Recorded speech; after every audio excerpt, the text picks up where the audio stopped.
या मोर्चाची सुरुवात पुण्यातील कृषी महाविद्यालय प्रवेशद्वारापासून ते झोपडपट्टी पुनर्वसन कार्यालय सेनावती बापट रोड अशी झाली।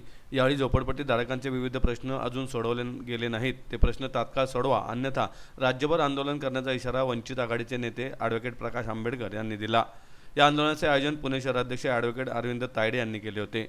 पुणे व पिंपरी चिंचवड महानगर क्षेत्रातील अनेक झोपडपट्टी पुनर्वसन योजना गेली अनेक वर्षे रखडल्या आहेत। सुमारे 20 ते 22 प्रकल्प 5 वर्षापेक्षा अधिक काळापासून अपूर्ण असून संबंधित विकासकांना नोटिसा देण्यात आल्या आहेत। त्याचवेळी झोपडपट्टी धारकांच्या पात्र अपात्र यादीतील अनियमितता तसेच सर्वेक्षणातील त्रुटीमुळे अनेक गरीब नागरिकांना घरांपासून वंचित राहावे लागत आहे।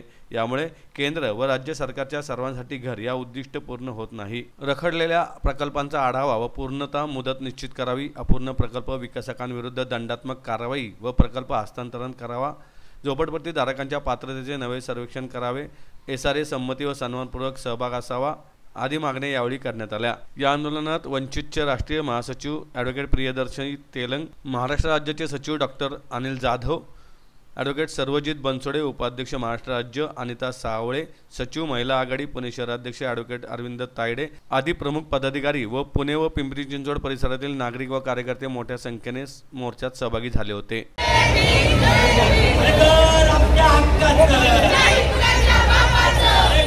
आमच्या हक्काचं